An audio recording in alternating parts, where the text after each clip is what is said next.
Can we just take a moment to give a round of applause to Naomi's acting skills? Can we just do a round? Welcome to Wrestle Capsule.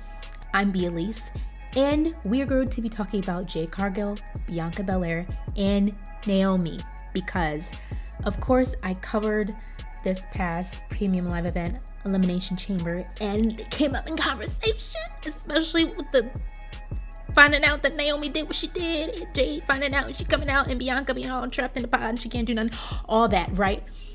But I have not been able to come on here and talk to you guys about what has transpired following that, with Naomi finally admitting to Bianca Belair in the ring that she did attack Jade Cargill and all that stuff. So there's so much that has happened in these past couple of weeks that there's just so much to unpack. But let me just first say this. Can we just take a moment to give a round of applause to Naomi's acting skills? Can we just do a round? Because it's giving, I would say Academy Awards, but Emmy Awards, on TV. Emmy, okay? Academy, sure. Like, you had one thing with Jey Uso and his acting chops and everything that happened with Sami Zayn and turning on Roman Reigns and Jey finally getting on board with Sami, all that. And we loved it. We loved to see it. We loved the changing and the morphing of his character with the bloodline and all that, the giving of the emotions. But Naomi, I have to say, girl takes it to a whole nother level, because the tears, even that segment in the ring with Bianca Belair and Naomi, when Bianca was just like, girl, tell me, did you do it or not? Like, stop. She was running around the bush. Like, she took a long time. Like, she could not spill the beans. Like, Bianca was just pulling until Naomi said, yeah, I did it. And you know, we all watched it, the reasoning behind why Naomi did it. And it's crazy because she was wrong, right? Like, that's the freaked up. Like, we had the big three. Like, they were all on the same team. But I could not help but to feel so bad for Naomi and call me a hot mess express. But with her reason, like, I'm not, guys, I'm not for the violence. I'm not for the betrayals. I'm not for the foolishness. But there were some interesting truths. I won't say truth, but she was making really good, valid points. Naomi was making really good points, especially with Jade Cargill being by Bianca's side, getting that rub, especially being fresh out of AEW and then those two tag teaming.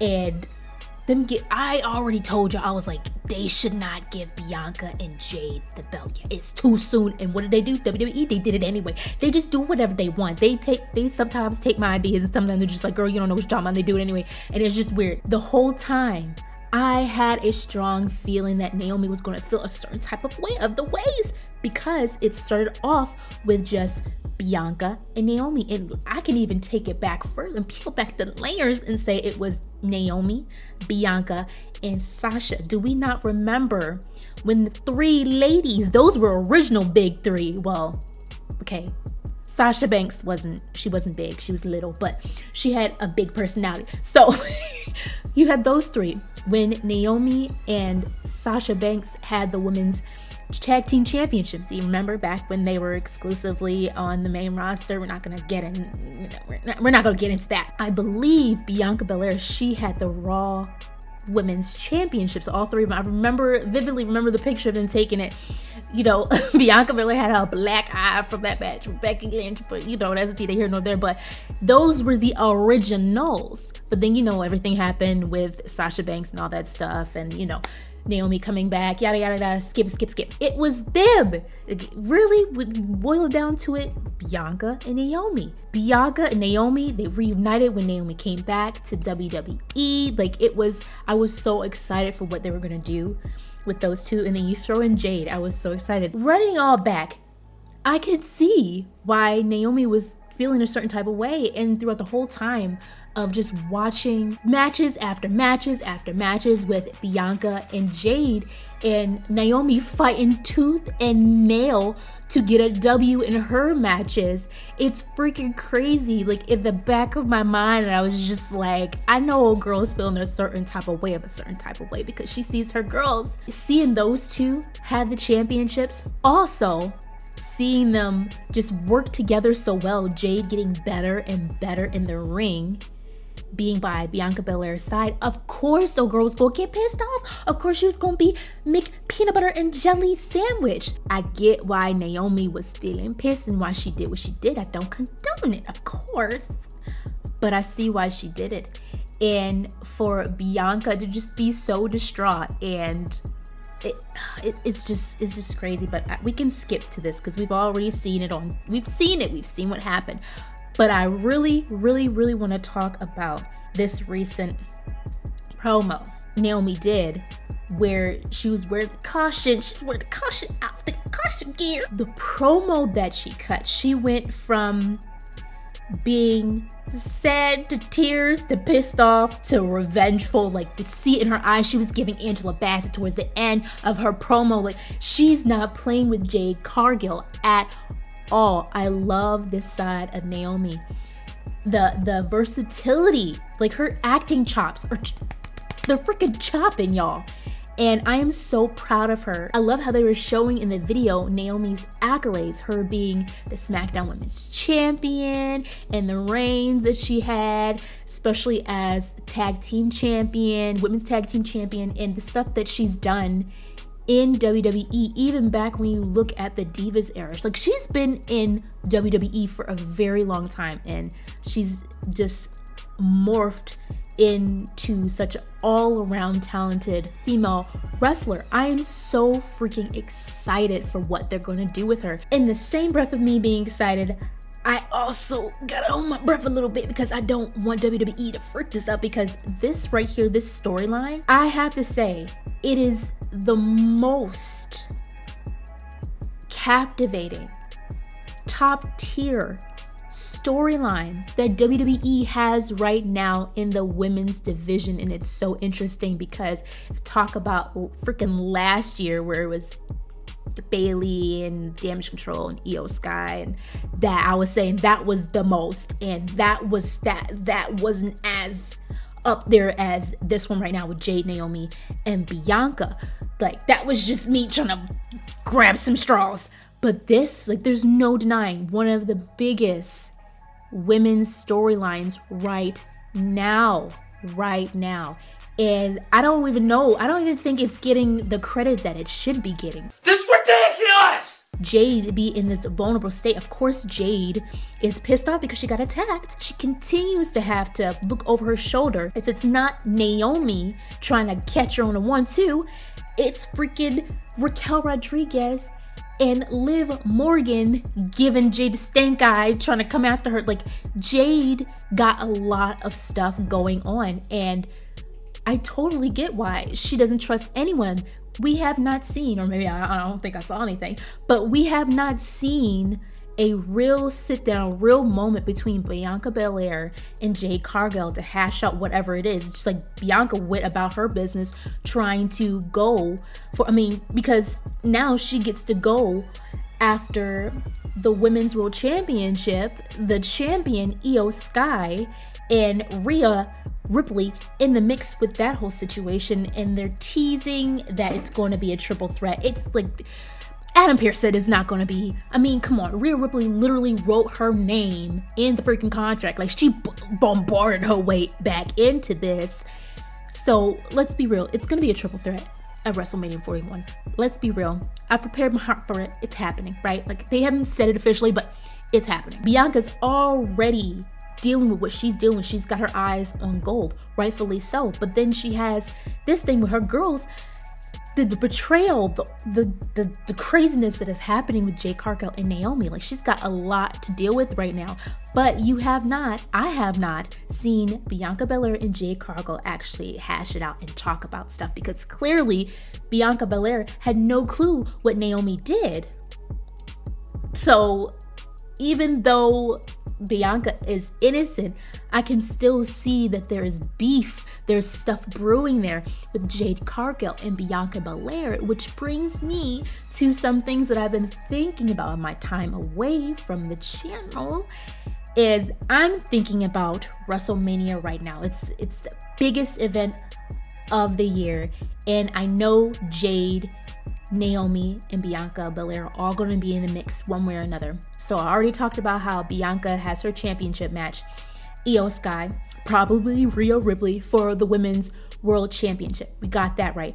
But I have a strong feeling that Naomi and Jade Cargill are going to have a match at WrestleMania 41 as well. They should do it. So the whole Bianca possibly triple threat match should be on one night, and then the Naomi and Jade match that has not been announced yet, but it's probably going to happen, should be on another night. So it shouldn't be on the same night. And these are my reasons. I feel like Jade and Naomi should be night 1, and then Bianca and her match should be night 2. And this is why. I feel like Jade versus Naomi, right? I think Jade should win. I'm giving y'all predictions already. We at the end of March here, okay? April, depending on when I actually put this video up. But I feel like Jade Cargill should get the W on that match. So here's the thing. I also think that Bianca Belair should be on ringside during that match. I'm tasting it in the air. I feel like Bianca Belair is to Jade and Naomi as Sami Zayn was to Kevin and Cody. See him being kind of trapped in the middle, especially being out on ringside with Kevin and Cody wrestling, and then Kevin getting pissed off because Sami didn't pick a side, and then those two have beef. You see where I'm going with this? You see where I'm going with the logic? So I think Jade should win that match against Naomi, and I think that she should win because Bianca somehow gets in the way. She interferes. Not on purpose. I don't think this should be an intentional freak out, but it won't be to Naomi's benefit. So she's gonna get pissed off, right?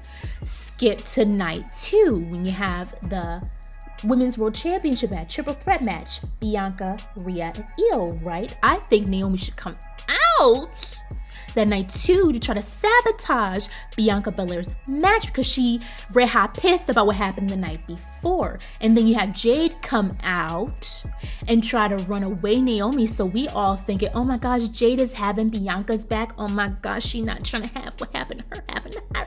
Get it? But the turn of the tables that they be turning, because that's when I want Jade Cargill to finally turn on Bianca Belair.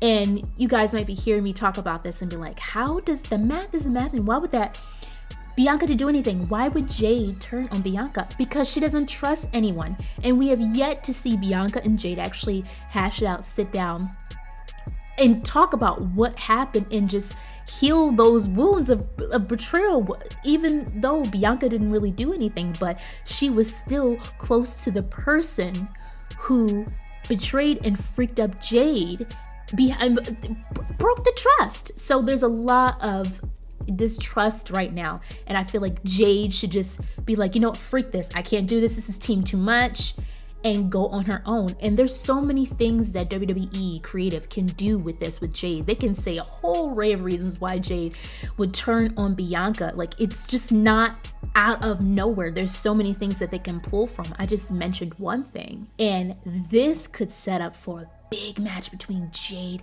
and Bianca. I don't know, SummerSlam, but I don't know.